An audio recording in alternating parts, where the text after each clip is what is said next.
पसंद आई है तो हमारी इस वीडियो को लाइक और शेयर करिए, ताकि ये हमारी वीडियो ज़्यादा से ज़्यादा लोगों तक पहुंच सके।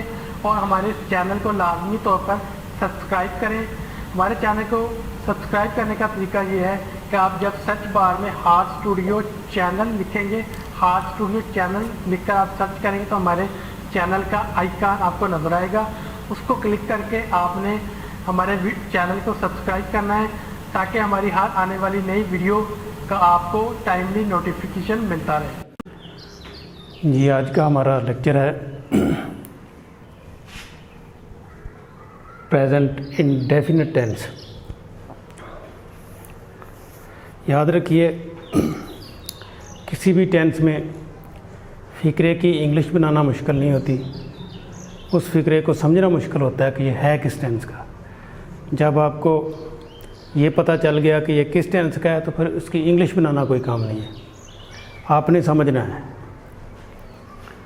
अब ये हमारा फर्स्ट टेंस है प्रेजेंट इंडेफिनिट टेंस। अब इसके नाम से ज़रा इसके नाम पे गौर किया जाए। इनडेफिनिट, इनडेफिनिट का मतलब होता है लिमिटलेस, लामहदूद, जिसकी कोई हद ना हो। अब हम देखते हैं कि लामहदूद कैसे है। इसमें जितने भी फ़िक्रात आएंगे उसमें जो काम, उस फ़िक्रे में जो काम होगा वो किसी टाइम का पाबंद नहीं होगा कि इस टाइम से शुरू हुआ था, इस टाइम पे ख़त्म हुआ है, नहीं। इसलिए इसे इंडेफिनिट टेंस कहते हैं कि उसके टाइम का तज़किरा नहीं होगा, उसके पीरियड का तज़किरा नहीं होगा, उसका वो काम कितनी देर हुआ है इसका कतन तज़किरा नहीं होगा। यूँ ही किसी काम के अरसे का या पीरियड का, दौरानिए का तज़किरा हो गया जिस फ़िक्रे में, वो फ़िक्रा प्रेजेंट इंडेफिनिट टेंस का नहीं रहेगा। मसलन वो स्कूल जाता है, अब वो कब से जाता है, कब से नहीं जा, कब तक जाएगा, किसी किस्म का कोई तज़किरा नहीं है। अगर ये कह दिया जाए कि वो पिछले 5 साल से स्कूल जा रहा है, अब पिछले 5 साल एक तो रानी आएगा, पिछले माह से स्कूल जाता है, वो 3 दिन से स्कूल जाता है, इसमें एक पीरियड आ गया, एक टाइम आ गया, एक अरसा आ गया। जब किसी फ़िक्रे में कोई अरसा, किसी काम में कोई अरसा इन्वॉल्व हो जाता है, उसका ज़िक्र किया जाए तो फिर वो फ़िक्रा इस टेंस में शामिल नहीं होगा। वो फ़िक्रा, उस फ़िक्रे का इस टेंस से कोई तल्लुक़ नहीं होगा। इस फ़िक्रे का, इस टेंस का तल्लुक़ उसी फ़िक्रे से है जिसमें किसी किस्म की कोई टाइम बाइंडिंग ना हो। जिस फ़िक्रे में, लेकिन ये याद रखें कि हम प्रेजेंट टेंस की बात कर रहे हैं, पास्ट या फ्यूचर की नहीं, प्रेजेंट टेंस की। जब किसी फ़िक्रे में कोई बाइंडिंग आ गई तो वो फ़िक्रा इस टेंस का नहीं रहेगा। इसमें किस तरह के टेंस होते हैं हम देखते हैं, सेंटेंसेस होते हैं। जनरल, जनरल से जैसे अभी हमने तज़किरा किया कि इसका ना तो इसका कोई स्टार्ट होता है ना इसका कोई एंड होता है। मैं स्कूल जाता हूँ, वो ख़त लिखता है, मेरे वालिद काम करते हैं, इस तरह के जनरल। आखिर में ता है, ते हैं वगैरह, फ़िक्रा ख़त्म होता है। और आपने एक और करना कि इसमें फ़िक्रों में आदत भी पाई जाती है। आदत, वो फ़िक्रे जिसमें आदत पाई जाती है। मसलन मैं स्कूल जाता हूँ, मेरी आदत है। आदत इसलिए है कि मैंने ये नहीं बताया कि मैंने स्कूल जाना कब शुरू किया है और कब तक ये चीज़ चलेगी, ये इसलिए मेरी आदत है। मैं और जनरल या टीचर इंग्लिश पढ़ाता है, ये उसकी आदत है। इसमें टाइम नहीं है। जिस चीज़ में टाइम या पीरियड, अरसा इन्वॉल्व ना हो, वो काम आदत कहलाता है। तो इसमें सारे फ़िक्रे आदत वाले होते हैं, इसमें आदत शामिल होती है। तीसरा, यूनिवर्सल लॉज। जितने भी यूनिवर्सल लॉज हैं वो इसी टेंस में आते हैं। यूनिवर्सल लॉज का मतलब कायनात के असूल जिनमें कोई तब्दीली नहीं होती, उनको हम कहते हैं यूनिवर्सल लॉज। मसलन सूरज मशरक़ से निकलता है, हमेशा से निकलता है, हमेशा तक ही निकलेगा, हमेशा। ये एक यूनिवर्सल लॉ है, कानून कुदरत है कि ये मशरक़ से निकलता है, ये यूनिवर्सल लॉ है। ज़मीन सूरज के गिर्द घूमती है, ये भी यूनिवर्सल लॉ, हमेशा से घूमती है, हमेशा तक घूमेगी, ये भी आदत है। ला भी आदत होता है, दरअसल ला भी आदत होता है। और इस तरह के बहुत सारे फिक्रे। घोड़ा घास खाता है, यूनिवर्सल ला है, वो घास ही खाता है, गोश्त नहीं खाता। इस तरह के जितने भी जो चीज़ें यूनिवर्सली वकूफ़ पज़ीर होती हैं और अपने काम में, अपने प्रोसेस ऑफ वर्क में तब्दीली नहीं लाती या उनके वर्क में तब्दीली नहीं होती, वो इस टेंस में आते हैं, प्रेजेंट इंडेफिनिट टेंस में। क्योंकि इंडेफिनिट से मुराद ही इसकी लामहदूद होना। अब मैं समझता हूँ कि आपको इसकी समझ आ गई होगी मोटी मोटी, ये 3-4 चीज़ें इसकी कौन कौन से फ़िक्रे पाए जाते हैं। अब जो हमारी ज़ुबान है, उर्दू है या हिंदी है, इसमें सेंटेंसेस जो हैं ऑलवेज एंड, इनका ख़ात्मा होता है ता है। मैं स्कूल जाता हूँ, वो पढ़ता है, मैं खाना खाता हूँ, भैंसें घास चरती हैं, डाकिया खत लाता है। अब देखेंगे सूरज ज़मीन के गिर्द घूमती है, सूरज मगरब में ग़ुरूब होता है। जितने भी आपने फ़िक्रे देखे हैं उसमें आखिर पे ता है, ती है, हम मैच खेलते हैं, तुम मैच खेलते हो, वो दौड़ता है। ये जितने भी फ़िक्रे हैं ये सब के सब ता है, ती है, ते हो, मैं पढ़ता हूँ, ता हूँ पर ख़त्म होते हैं। और ये जितने भी फ़िक्रे हैं ये सब इसी टेंस में फॉल करते हैं। एक बात मैं रिपीट किए कर देता हूँ कि जितने भी इस तरह के फ़िक्रे हैं इसमें टाइम का ड्यूरेशन, टाइम का अरसा इन्वॉल्व नहीं होना चाहिए। वो पढ़ता है, उसके दौरानिए का नहीं पता, ये उसकी आदत है। कब उसने शुरू किया, कब ख़त्म करेगा, ये इस फ़िक्रे में नहीं बताया गया। अगर फ़िक्रे में बताया जाएगा तो ये फ़िक्रा प्रेजेंट इंडेफिनिट टेंस का नहीं रहेगा। इसमें टाइम इन्वॉल्व, अरसे की इन्वॉल्वमेंट नहीं होती, अरसा शो नहीं किया जाता, अरसे का तज़किरा नहीं किया जाता। इसलिए ये टेंस जिसमें अरसे का तज़किरा ना किया जाए तो इसका मतलब ये इंडेफिनिट हो गया, लामहदूद हो गया। इसमें कोई हद नहीं रही। जिस चीज़ में, जिस फ़िक्रे में कोई हद ना हो उसे हम कहते हैं प्रेजेंट इंडेफिनिट टेंस। प्रेजेंट से मुराद हम हाल का तज़किरा कर रहे हैं। अब इसका तरीक़ाकार क्या है, इसको हम, ये जो हमने लिखा सबसे पहले सब्जेक्ट, फिर वर्ब फर्स्ट फॉर्म और फिर ऑब्जेक्टिव, ये सिर्फ इसी टेंस में नहीं है, हर टेंस में यही तरतीब रहेगी फ़िक्रे में। मैं स्कूल जाता हूँ, जैसे कि हम दूसरी वीडियो में बता चुके हैं कि आपने सब्जेक्ट को किस तरह पहचानना है, वर्ब को किस तरह पहचानना है, ऑब्जेक्टिव को किस तरह पहचानना है। जब आपने पहचान लिया तो सबसे पहले सब्जेक्ट आएगा।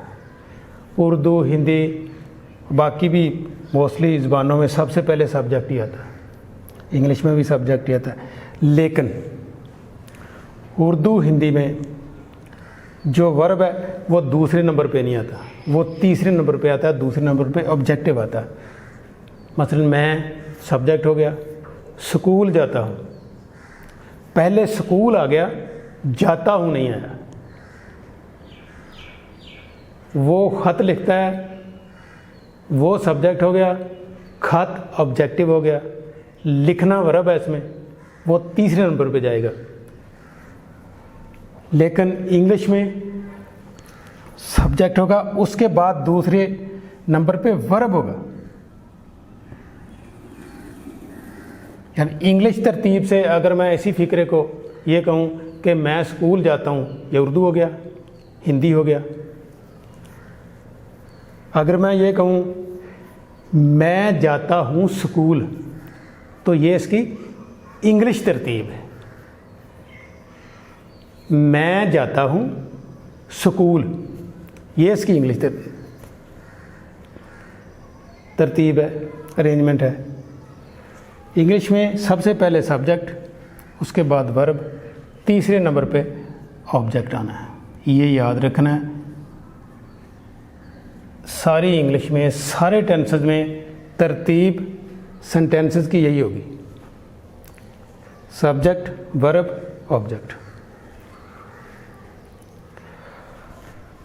अब एक और अहम इसमें चीज़ जिसका आपने ख़ास ख्याल करना है, सब्जेक्ट दो तरह के होते हैं,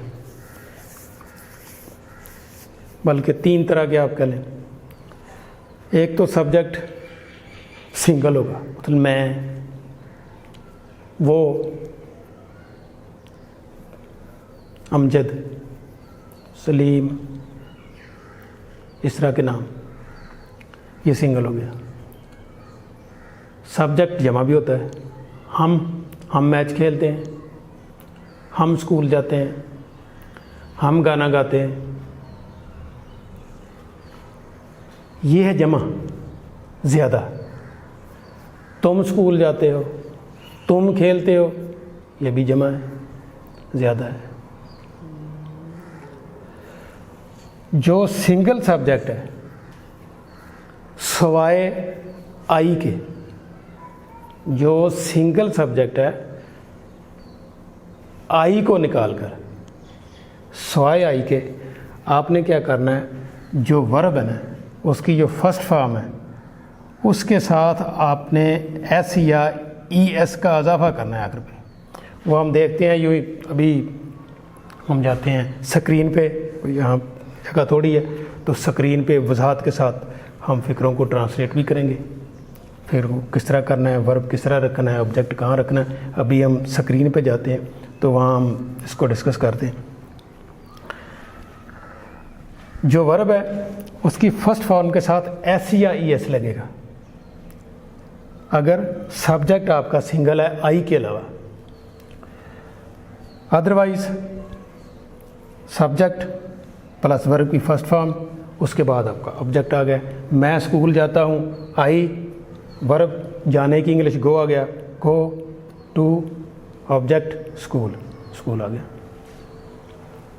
अगर ये हो कि वो स्कूल जाता है, वो एक के लिए इस्तेमाल करते हैं, वो स्कूल जाता है, ही गो नहीं अब आएगा, अब आएगा ही गोज़ टू स्कूल।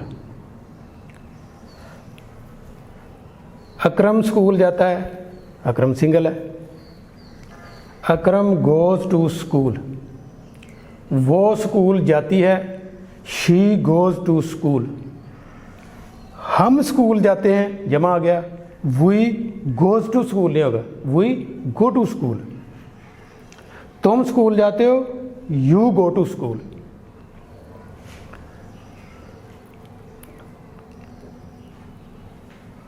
मैं स्कूल जाता हूं, अब मैं सिंगल।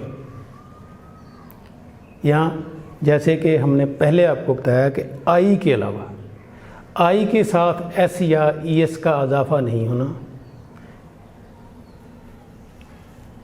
इसमें भी जस्ट फर्स्ट फॉर्म वर्ब की लगनी है और बाकी तरीका वही।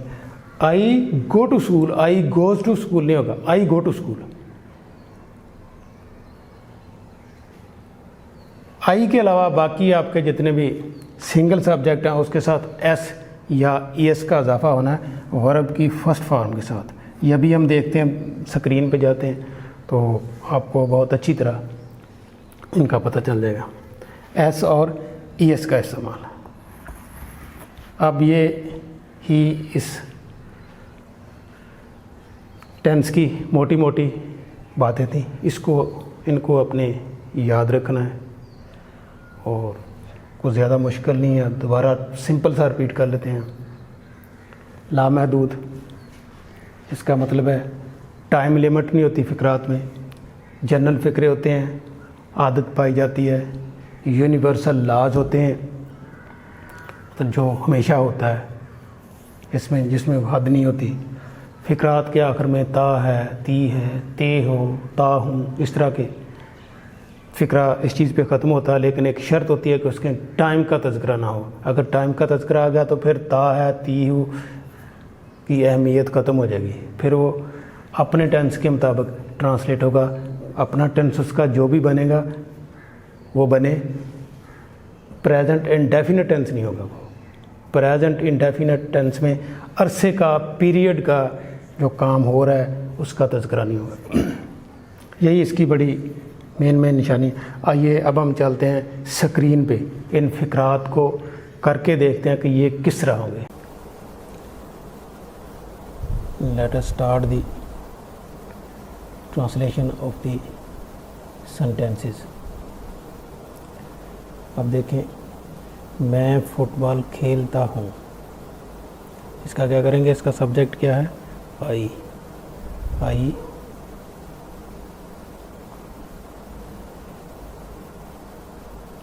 इसका वर्ब क्या है? खेलना। I play football, play football. इसी तरह ही हम आगे चलते हैं। अगला फ़िक्रा है, वो फुटबॉल खेलता है। वो सब्जेक्ट हो गया इसका, इसमें आ गया सब्जेक्ट। इसका लिखते हैं हम he plays football, plays football. अब यहाँ प्ले नहीं है, प्लेज है। प्लेज इसलिए है कि जो हमारा सब्जेक्ट है ये सिंगल है। सिंगल सब्जेक्ट के साथ वर्ब के साथ एस और ईएस का इजाफा करना है। और ये आपने याद रखना है कि जो वर्ब आखिर में ख़त्म होता है, वो फ़र्ज़ करें जिस वर्ब के आखिरी अल्फाज ओ, एस एच या एक्स वगैरह पे ख़त्म हो तो उसके साथ आप एस का इजाफा करते हैं और बाकी के साथ एस का इजाफा करते हैं। अब आगे देखें, वही वो फुटबॉल खेलते हैं, तो यहाँ जमा है, दे प्ले फुटबॉल। सिंपल। ये वो जमा है, सब्जेक्ट ज़्यादा है, इसलिए हम इसके साथ एस और ईएस का इजाफा नहीं करते। इसके बाद आ गया अकरम फुटबॉल खेलता है। अकरम क्योंकि सिंगल है सब्जेक्ट, तो इसके साथ बी, एस और ईएस का इजाफा होगा। अकरम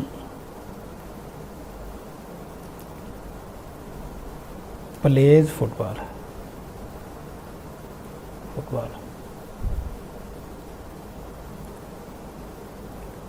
तुम फुटबॉल खेलते हो, तो इसमें यू,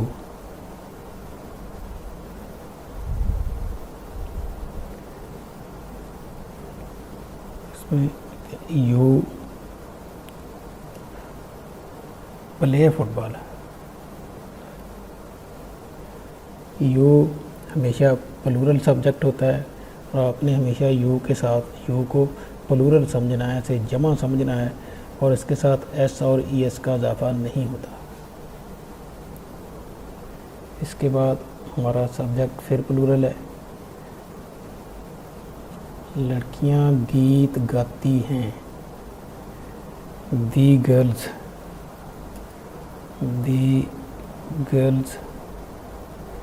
सिंग, गाना सिंग, गीत सॉन्ग्स।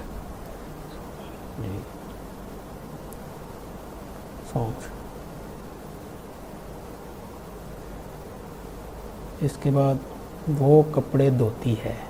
वो अब दोबारा फिर सिंगल है। इसके साथ एस और ई एस का इजाफा होगा वर्ब के साथ। शी वाशिज, वाशी। यहाँ देखें हमारा वर्ब एस एच पे ख़त्म हो रहा था, वाश। इसके साथ आपने ई एस का इजाफा किया है। She washes clothes.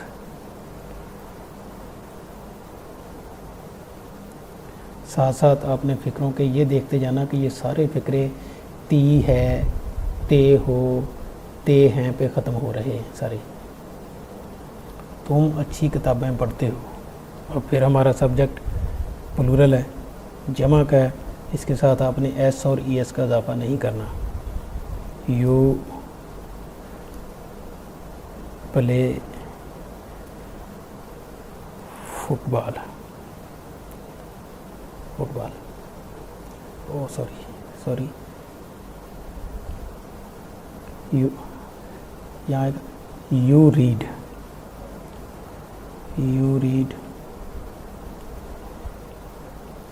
Good books,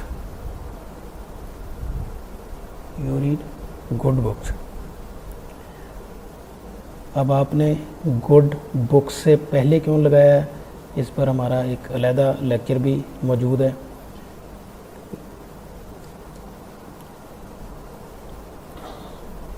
जो आपको ये सब कुछ बता देगा कि वो अल्फाज जो चीज़ों को डिफ़ाइन करते हैं, तारीफ़ करते हैं, वो कहाँ इस्तेमाल से हम एडजेक्टिव कहते हैं। यानी एडजेक्टिव वो लफ्ज़ होता है जो किसी लफ्ज़ को डिफ़ाइन करता है, किसी लफ्ज़ की तारीफ़ करता है। मसलन यहाँ किताब अच्छी किसके लिए इस्तेमाल हुआ, किताबों के लिए। किताबों को डिफ़ाइन किया कि अच्छी किताबें। जो एडजेक्टिव होता है हमेशा वो उस लफ्ज़ से पहले इस्तेमाल होता है। You read good books. इसके बाद हम चलते हैं नेक्स्ट सेंटेंस की तरफ। डाकिया डाक तकसीम करता है। डाकिया पोस्टमैन। अब फिर ये हमारा जो सब्जेक्ट है ये सिंगुलर है, तो इसके साथ फिर एस और ई एस का इजाफा होगा। डाकिया डाक तकसीम करता है। तकसीम करने की इंग्लिश क्या है, डिलीवर। Postman delivers mail.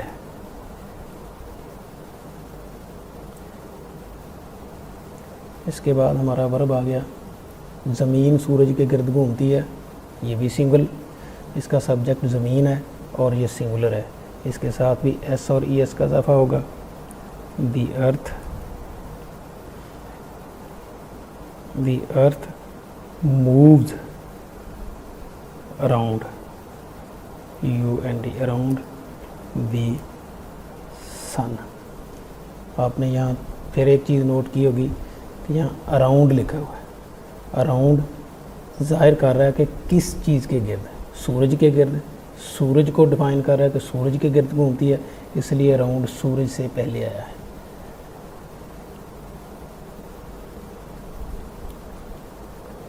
और ज़मीन चूँकि सिंगुलर है इसलिए वर्ब है मूव, घूमना, इसलिए इसके साथ एस का इस्तेमाल किया हमने। बकरी दूध देती है। The goat gives milk. ये सिंगुलर है इसलिए इसके साथ ई एस का इजाफा हुआ, एस का इजाफा हुआ। ये आदमी हर किसी को धोखा देता है, ये भी सिंगुलर है। दिस पर्सन person deceives हर किसी को, everyone deceives everyone।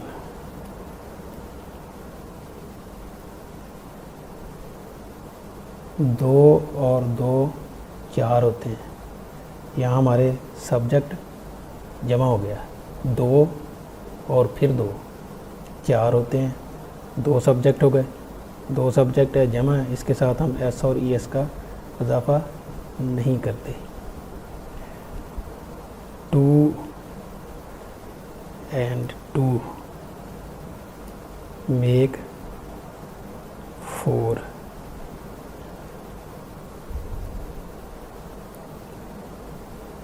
हम नए कपड़े पहनते हैं, यहाँ भी हमारा जो सब्जेक्ट है वो जमा का है, प्लूरल है, इसलिए हम इसके साथ भी एस और ई एस का इजाफा नहीं करेंगे। We wear new clothes. यहाँ भी हमने देखा न्यू एडजेक्टिव है हमारा, ये क्लोथ से पहले लगा, न्यू किसके लिए इस्तेमाल होता है? कपड़ों के लिए।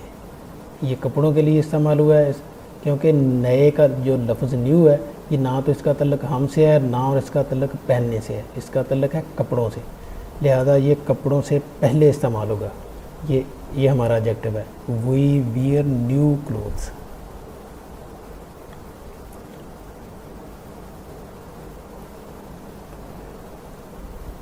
अब इसके नेगेटिव, आपने इसको मनफी के जो इसके फ़िक्रात हैं नेगेटिव है वो किस तरह करने हैं?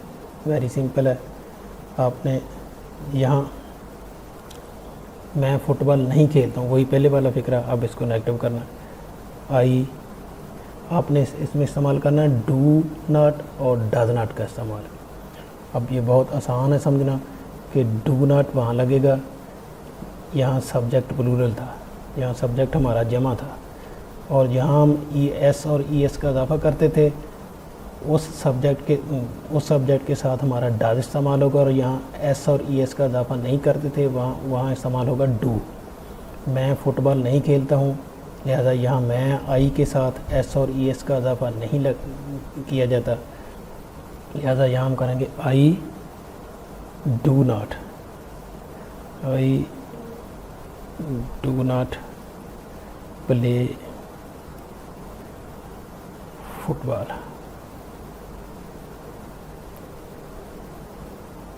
इस तरह वो फुटबॉल नहीं खेलता है, ही डज नॉट। यहाँ डज इसलिए आ गया कि इसका जो सब्जेक्ट है वो सिंगुलर है, इसलिए आपने जो एस और ई एस इसके वर्ब के साथ इस्तेमाल किया था, मतलब प्लेज लिखा था, अब आपने वही एस और ई एस को डू के साथ इस्तेमाल कर दिया, ये डू का डज बन गया है। ही प्ले आ जाएगा, ही डज नॉट, सॉरी ये आ जाएगा फिर he does not play football, play football.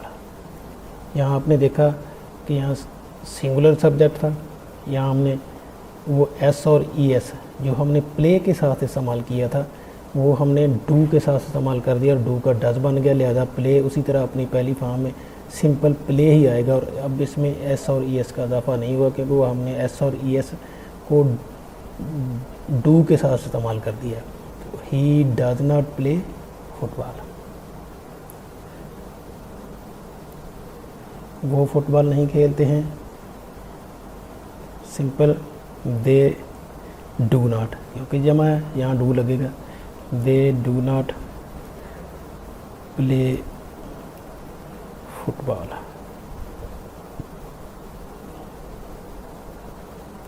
Akram football नहीं खेलता है, अकरम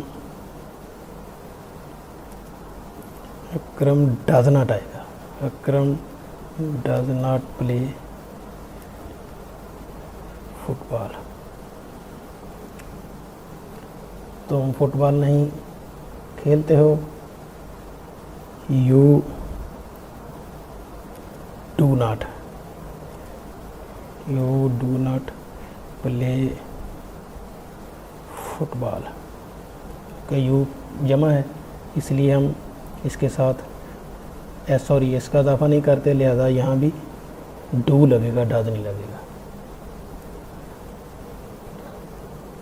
आगे चलते हैं। लड़कियाँ गीत नहीं गाती हैं। वी गर्ल्स डू नॉट, क्योंकि जमा है यहाँ डू नॉट आएगा। डू नॉट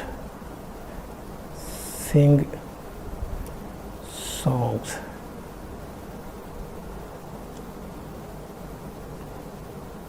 वो कपड़े नहीं धोती है।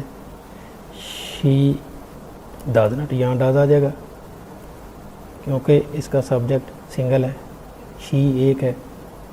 डज नॉट वॉश, अब यहाँ वाशज नहीं आएगा। पिछले फ़िक्रे में हमने जमा के फ़िक्रे में वाशज लगाया था, अब यहाँ वो यस हमने डू के साथ इस्तेमाल कर दिया, यहाँ डज आ गया और यहाँ सिंपल वाश आएगा। She does not wash clothes.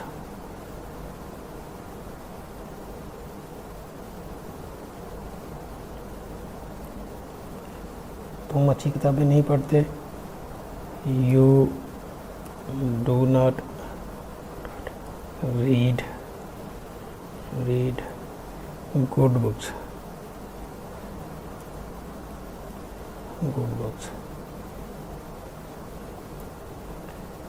डाकिया डाक तकसीम नहीं करता। ज़मीन सूरज के गिर्द नहीं घूमती, तो इसका आ जाएगा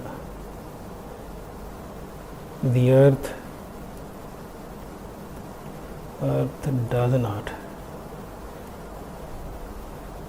डज नॉट मूव। अब मूव्स नहीं आएगा, यहाँ मूव आएगा। Does not move around the sun.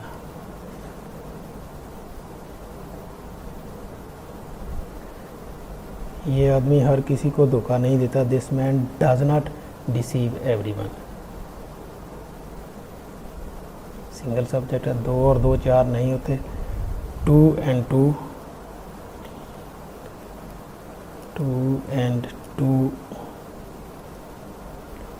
Do not make four. हम नए कपड़े नहीं पहनते। We do not wear new clothes।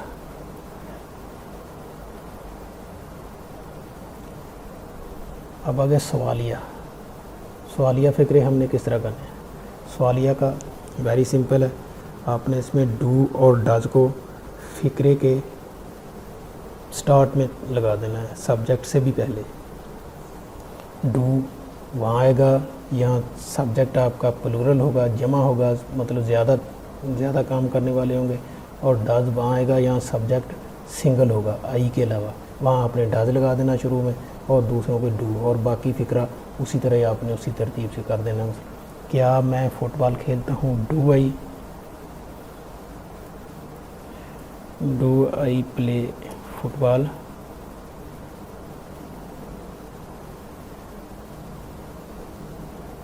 अब क्या वो फुटबॉल खेलता है। अब यहाँ डज आएगा क्योंकि आपका सब्जेक्ट सिंगल है, तो यहाँ आएगा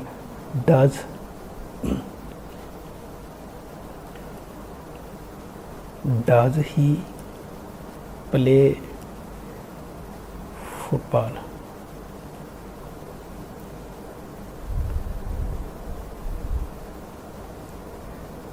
क्या वो फुटबॉल खेलते हैं। डू दे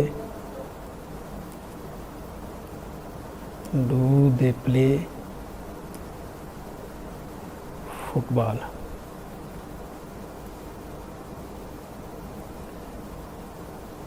क्या अकरम फुटबॉल खेलता है। यहाँ भी डज आएगा। डज अकरम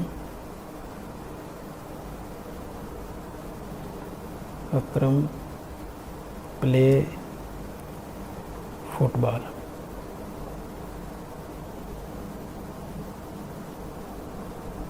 क्या तुम फुटबॉल खेलते हो। डू यू प्ले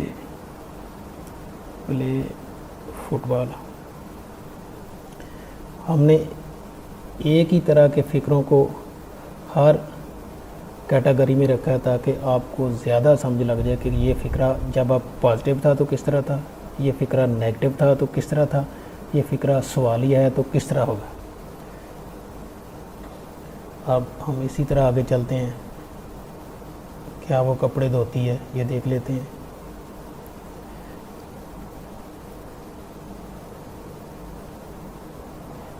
उसका जगह डज,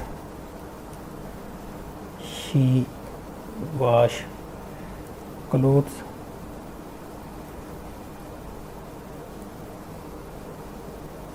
अब हम चलते हैं दूसरे सवालिया फ़िक्रों की जानब जो हम पहले आपको बता चुके हैं कि जिनका जवाब येस और नो में नहीं होता, बल्कि उनका जवाब हमें एक फ़िक्रे की सूरत में या कुछ ज़्यादा अल्फाज बोलकर देना पड़ता है। मसलन बाकी हम चलते हैं, वो फुटबॉल खेलते, वो फुटबॉल कैसे खेलते हैं। अब इसका जवाब यस और नो में नहीं होगा। वो कैसे खेलते हैं, इसको ज़्यादा अल्फाज को कंपोज करके इसका जवाब देना पड़ेगा। लिहाजा ये वेरी सिंपल है, आपने तरीका वही रखना है। डू और डज पहले ही होता है, लेकिन अपने कैसे, क्यों, कौन सा, कौन, इनका तर्जमा करके आपने डू और डज से भी पहले उन्हें लगा देना। बाकी फ़िक्रा आपने उसी तरह ही रखना है। वो फुटबॉल कैसे खेलता है, कैसे की इंग्लिश होती है हाउ।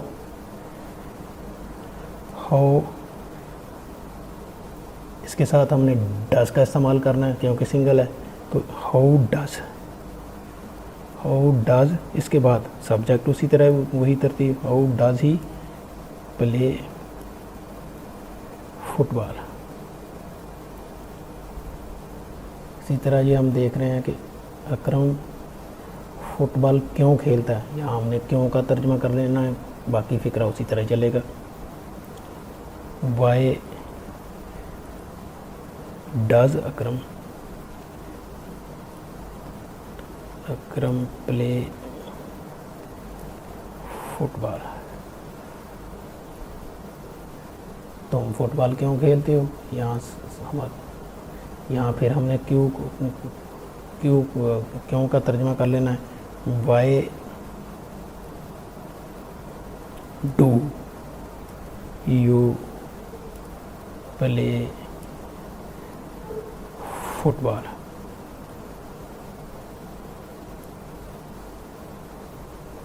लड़कियां गीत क्यों गाती हैं,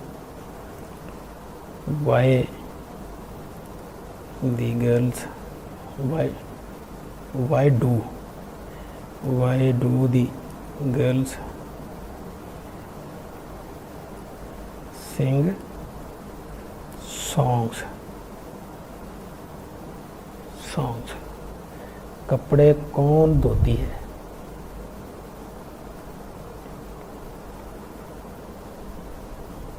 अब यहाँ कौन का तर्जमा हमने कर लेना है, हु होता है। तो यहाँ क्योंकि वो आई यू हम वगैरह का इसमें इस्तेमाल नहीं है, लिहाजा आपने सिर्फ हु लिख लेना पहले। हु सिंगल है। Who does wash clothes.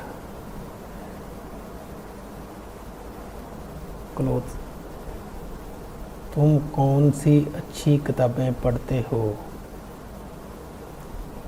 तो यहाँ हमने विच लगा, which good books do you read.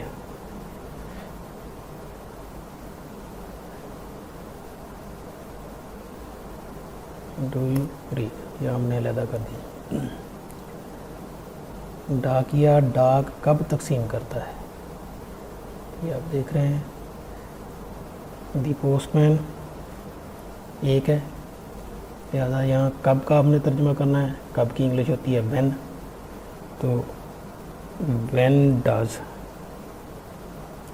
The postman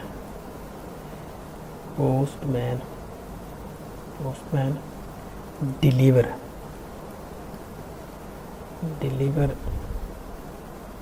mail. तो उम्मीद है कि आपको इस टेंस की अच्छी तरह समझ आ गई होगी। अगर नहीं तो आप इसे दोबारा सुन सकते हैं। कोई सवाल हो तो हमें आप लिख सकते हैं। वैसे हमने कोई ऐसी चीज़ छोड़ी नहीं है कि जो सवाल पैदा हो सके। तो अगर ना समझ आए तो इसे दोबारा सुन लें, बहुत सिंपल है, ज़्यादा कोई मुश्किल नहीं है। बस इट नीड्स योर प्रैक्टिस। ये प्रैक्टिस के साथ आपका ये चीज़ें ऑटोमेटिक आपके जहन और स्पॉन्टेनिटी का हिस्सा बन जाती हैं। तो एक चीज़ इसमें आपने याद रखना है कि ये जितने भी फ़िक्रे आपने देखा ये सारे करता है, देता है, या फ़िक्रे आप देख रहे हैं ता है, ती है वगैरह पे सारे ख़त्म होते हैं। और इसमें टाइम नहीं होता, जैसे कि आप पहले बता चुके हैं। और ये ज़रूरी नहीं होता कि ये जो काम होता है इस टेंस में वो इस वक्त हो रहा हो, नहीं, ये ज़रूरी नहीं होता। ये प्रेजेंट कंटिन्यूस में होता है, ये प्रेजेंट इंडेफिनिट टेंस में नहीं होता। ये एक आदत होती है।